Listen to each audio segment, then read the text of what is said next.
Welcome, everybody. Good Shabbat. We continue our discussion of the book of Ecclesiastes. This is part 4 of our series of talks.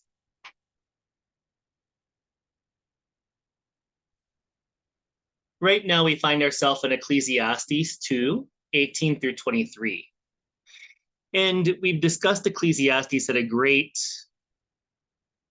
great depth by now. But just so you know, everything that we see in Ecclesiastes should not be taken at face value. Vanity of vanities means illusion of illusions. And the writer of Ecclesiastes, often said to be King Solomon, although historically that's not correct, it's attributed to King Solomon, the son of David.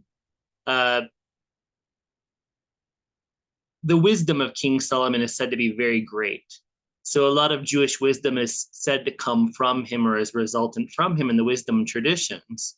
And the greatest thing that people might take away, and one of the most famous verses we'll be covering today, but the idea of vanity of vanities is the main thing to take away. If you forget everything else about Ecclesiastes, that's what's to remember. Vanity of vanities is havel havel, which means illusion of illusions, that everything in this world, no matter which way you go, we tend to fall into illusion, you know? So I'm sure we've all experienced this, or we wouldn't be drawn to come to these Shabbat sessions, the sacrament of Shabbat that we celebrate each Friday. But many people that are drawn to this church, the Church of St. Philip, we already have a greatly developed spiritual nature and understanding. And we may understand that a lot of things about the world and our experiences with the world and with spiritual organizations is very illusory. In other words, it's very impermanent, it's very undependable, it's very changeable. And the very changeable nature about life, whether it be mundane life or spiritual life, can be very frustrating for beginning souls. So I believe that the writer of Ecclesiastes was really commiserating with every human. And he wasn't necessarily writing from his own perspective or encouraging us to take a certain direction, but rather he was trying, or she was trying, to get us to transcend the world itself, both the material world and many spiritual understandings of the world, including the then current ideas circulating in Judaism. And that's why Ecclesiastes was almost deemed heretical before it was made part of the Hebrew Bible canon. So it really went in the face against many common Jewish teachings of the time. So again, as you read Ecclesiastes, you can go back and watch the prior talks if this is your first time, parts 1 through 3. But the writer of Ecclesiastes is trying to encourage us to go beyond things. He's not necessarily trying to get us to do something, but he's trying to get us to examine our lives, and he's trying to touch every person. Everybody, when you read Ecclesiastes, you'll probably find yourself in one of the categories that he's talking about, or you'll find within yourself that you've already experienced that in the past, and that you can commiserate and be sympathetic to the viewpoint. But basically, Ecclesiastes is pointing out that everything is kind of illusory in the world. Everything lacks permanence. Everything lacks the ability to keep you grounded. In other words, we have to be used to moving with the ebbs and flows of the spiritual path. We can't become used to being comfortable in any particular situation with any particular person, place, or thing, because the rug's always going to be pulled out from underneath us. And just when we think that we are so smart and we've got it right, God gives us the next lesson that lets us know that, this too is illusory. This too is vanity of vanities, illusion of illusions. So let's go into this next concept of Ecclesiastes 2:18 through 23. I hated all of my toil in which I had toiled under the sun, seeing that I must leave it to those who come after me. And who knows whether they will be wise or foolish? Foolish. Yet they will be master of all for which I toiled, and used my wisdom under the sun. This also is vanity. I turned and gave my heart up to despair concerning all the toil of my labors under the sun, because sometimes one who has toiled with wisdom and knowledge and skill must leave all to be enjoyed by another who did not toil for it. This also is vanity and a great evil. What do mortals get from all the toil and strain with which they toil under the sun? For all their days are full of pain, and their work is vexation. Even at night, their minds do not rest. This also is vanity. There are many ways that you can look at these verses, but essentially the idea is that King Solomon, who is noted as being the writer of Ecclesiastes, the pseudepigraphical author of Ecclesiastes, he's saying, all of this I worked for and I have to pass it on to somebody else. But how do I know that they will honor what I've cultivated, that they'll pass it on properly? And King Solomon had vast riches and vast wisdom, and he was passing this on to his successor. How do I know that the material wealth that I've cultivated will be used wisely by the next generation? How do I know that the spiritual wisdom that I've cultivated within myself, that I share with you, will be passed on to the next generation? These are the things that he's wondering. And he began to very much despair. And there are many people, and I could really understand these verses myself, because I often wonder, I've been given the privilege of holding many deep spiritual gifts that are meant to be passed on in different ways.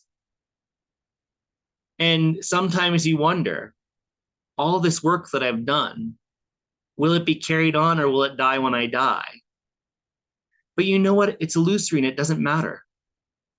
The human ego so wants to be in control, and we're not in control, especially when we die. What will become of my legacy? You have no control over that. All you have control of is right now, to be in this moment, to empower yourself with spiritual teachings, to become more than I'm only human. We only have what we have now. We cannot control what other people do with it. If we give something away, we should give it away selflessly without any expectations. And that includes spiritual teachings. We can't expect that other people will honor things the same way that we have honored them. We can just try to awaken that sense of love for whatever we're passing on to the next generation, whether that is worldly knowledge or spiritual knowledge, because both are very important. So whatever we're passing it on, we should pass it on with love, but we should also have a sense of non-attachment to the results. Otherwise, it just creates a lot of anxiety and a lot of fear. And that's what's being taught here. So the lesson here isn't to anguish over what we're giving to people, whether it's spiritual or worldly, and wonder whether they'll make good use of it. It's actually teaching us not to do that. That if we are in charge of teaching the next generation, whatever it is, we do it with love, with full attention. We try to plant the seed of pure love in their hearts for what we've learned, what we want them to pass on, and then we have to let it go. If we think that we are responsible for the next generation passing on some knowledge or some wisdom or some skill, then all it's going to bring about is vexation, pain, and a restless mind. So whatever it is that we have to give to the world, give it freely with love. And freely doesn't mean without monetary recompense. In many ways, the knowledge that we share with others deserves some kind of recompense. We all have to have a sufficient roof over our head and food and clothing in order to live with some comfort. So there's nothing wrong with accepting money. So whenever I say give freely, I mean give without attachment, without the mental attachment of trying to be so in control of what people do. We are only in control of what we do. We're only in control of now. We're not in control of the future. in any legacy, spiritual or worldly. So let it go. Do your best and forget the rest. That is the message of Ecclesiastes 2:18-23. And then the next idea is, well, if people are just going to squander my inheritance, whether it's a material or spiritual inheritance, why not just enjoy everything while still alive? Forget it all. Ecclesiastes 2:24-26.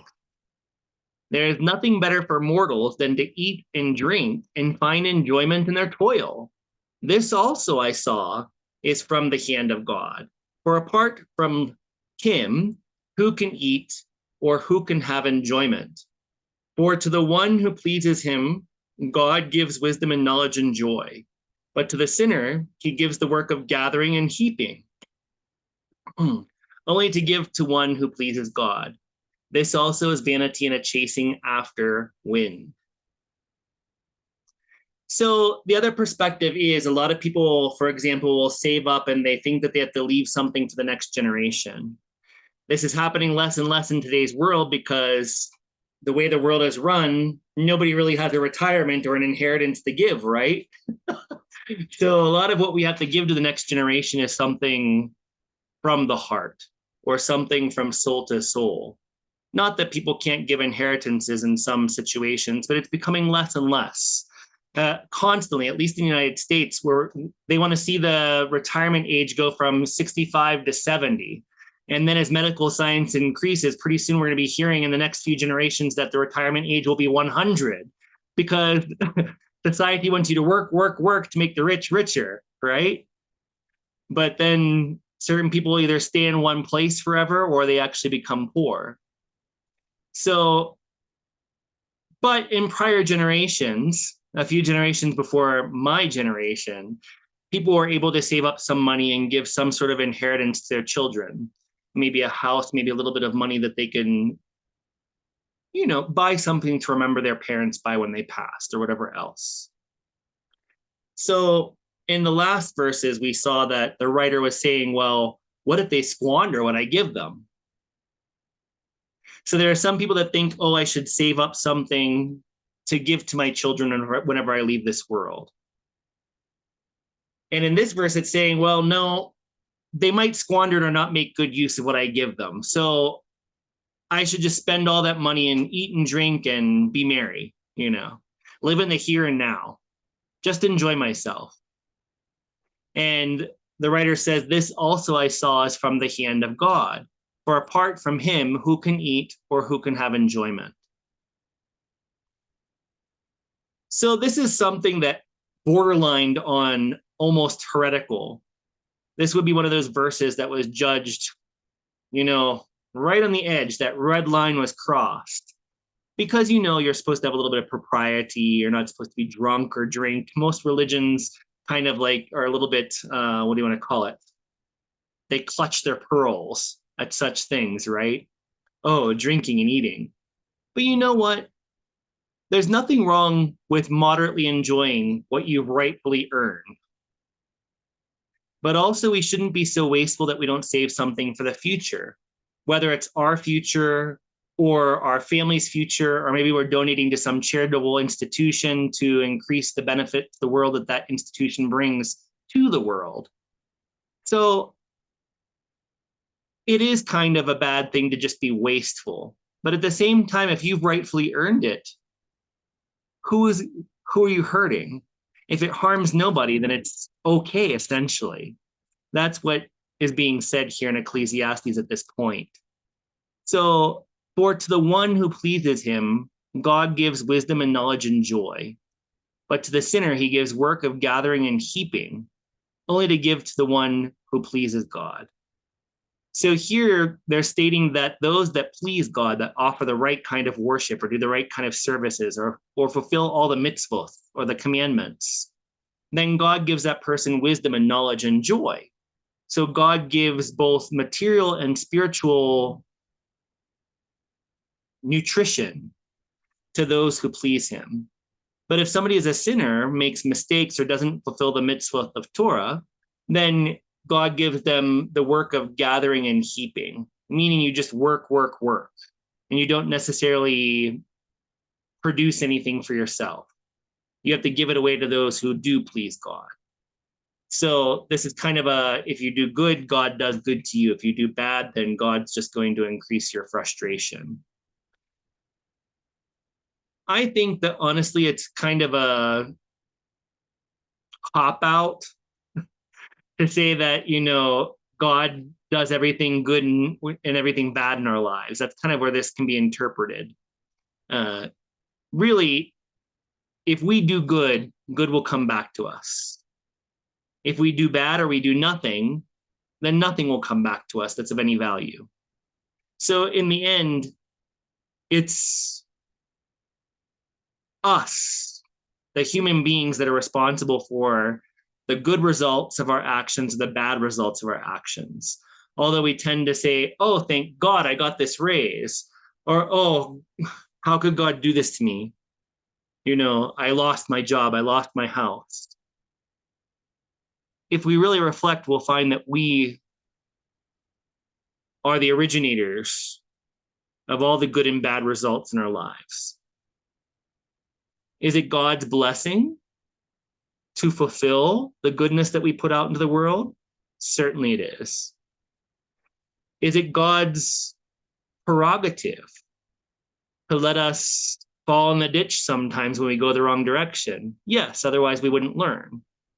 So there are two different ideas going on in these verses, but the main idea that is most interesting to me is the first few sentences.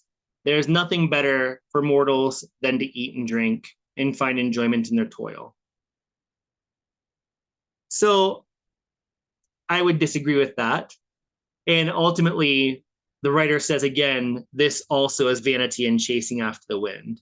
It is because ultimately we can eat and drink and enjoy, blah, blah, blah, but everybody does those things. And are we truly content?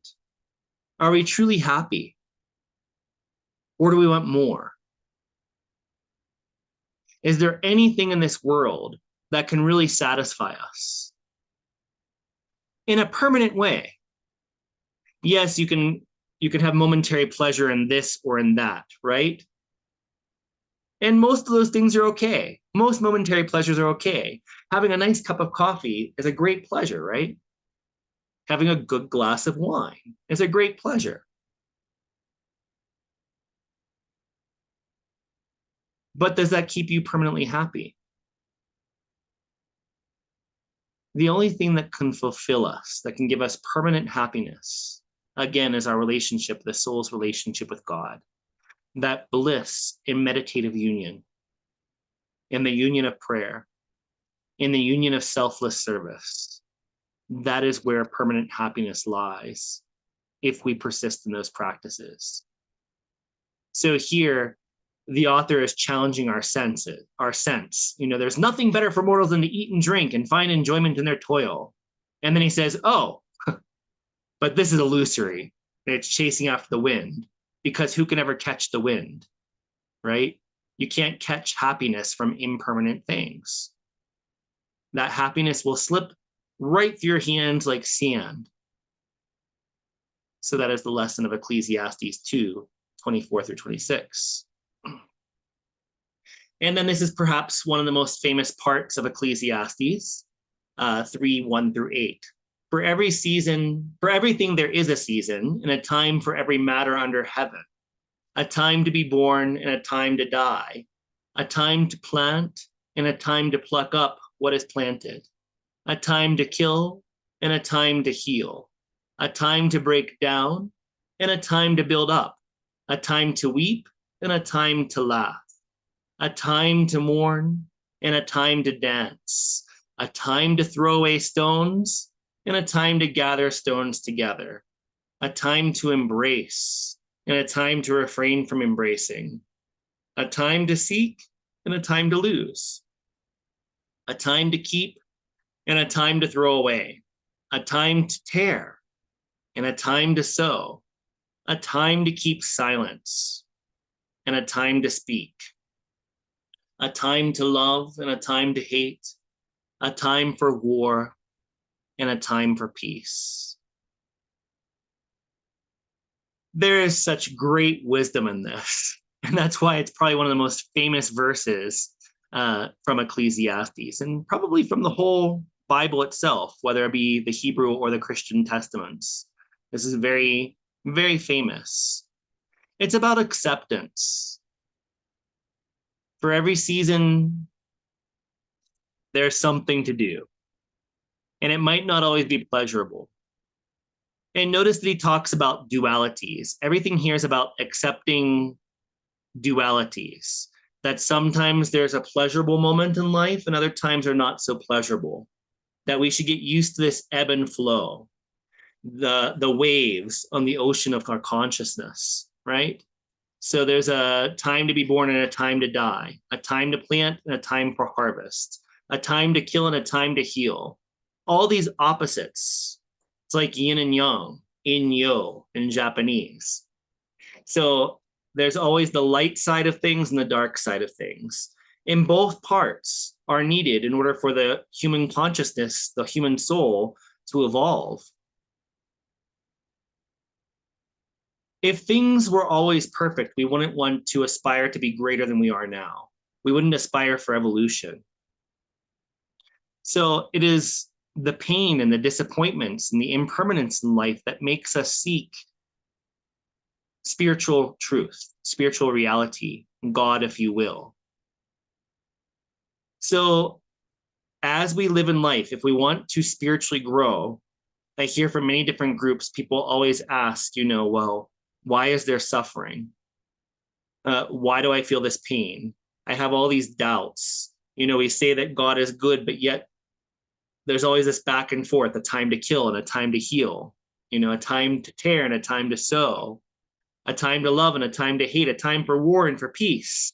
How do we justify these polar opposites, these dualities that always keep us on the tips of our toes? Because just whenever we're becoming comfortable, the pendulum swings to the opposite extreme. But also the comfort is that the pendulum has to swing back to the good. We have to be used to pleasure and pain, cold and hot, right? Light and darkness. We have to be comfortable moving between the extremes through the passage of time, through all the phases of our life. The biggest thing that people are afraid of is change. And change is going to happen whether we want it to or not. We cannot always expect to be perfectly happy. And the good news is that if we're sad today, we won't always be sad. That pendulum can be made to swing the other direction with some effort. So we have to get used to the fact that this world is always changing. That if we think anything is permanent or solid, that is illusory. It's vanity. Get used to the ebb and flow of life. And no matter what comes in life, seek God until you attain God. We will know that we've attained God. How? Number one, when we no longer have attachment or aversion. When we are always discriminating and not judging. There's a difference between discrimination and judgment. Judgment gives an evaluation of something's worth. Discrimination is judging what is permanent and what is impermanent. What takes me to God, what takes me away from God. You know that you are one with God, or you have experienced oneness with the consciousness of God when you respond to life rather than react to life. And the most important quality, both inwardly and outwardly, of a being that has achieved illumination or perfection by transcending the dualities described here in Ecclesiastes 3:1-8, is that you understand that change is coming. And you just ride the wave with your eye always on God. The ultimate inward achievement of a great illumined being is that they see themselves in everybody else. They see God in every other human, in every other living being. And their experience is that all beings are part of their expanded self, that everything is in fact one. We can only come to this status if we transcend duality, if we accept change, if we accept the passage of time through the seasons of our life, if we understand that there's nothing in the material world or in the world of religions that can give us God. That might sound really interesting, right? This is the Church of St. Philip. I'm a priest. This is the sacrament of Shabbat. And I'm telling you that religion isn't going to give you God. Religion is not going to give you God. The Bible is not going to give you God. It is not. And I know I can get a whole bunch of hate mail and hate clicks for saying that. And it doesn't matter because it's true. My spiritual master always said, the Bible or any other sacred book will not give you enlightenment. If you lick a picture of an orange, will you taste the orange? She always said. If you write the word sugar on a piece of paper and lick it, will you taste sugar? Likewise, reading about the Bible, about God, about Jesus, none of it is going to give you spiritual realization. It's the experience that is needed, the gnosis, the manda, the illumination, the perfection that is needed to become shalem, whole. You need to actually do it. And the greatest teacher is life and nature, right? Just living life and riding that back and forth pendulum, knowing that things are going to change. This doesn't mean that we shouldn't aspire to make our life comfortable for ourselves and our loved ones, but it means that we should understand that everything is impermanent and that our eyes should be focused on the one thing that is permanent, and that is the awakening of our soul and our union of our soul consciousness with God consciousness. The direct one-on-one experience of divinity is the only thing that can give us permanent happiness, even amongst all the changes, all the turbulence. You can do it. That is the message for today. Let's have our second cup of blessing.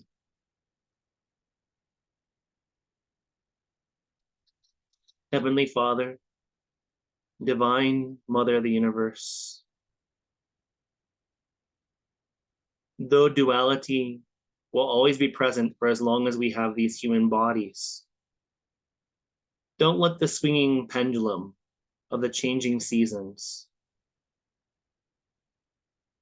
distract us from seeking you. Don't let us get lost in material pleasures or in the empty promises of preachers, priests, ministers, whoever, of whatever sacred book. Don't let us get lost in words. Help us to seek you directly in our hearts, the temple, the mosque, the church of our hearts. And as we are rocked on the waves of the ocean of consciousness, may we always strive to seek you and ground ourselves in you until we become one with you, inseparable for all eternity. Amen. Amen. Amen.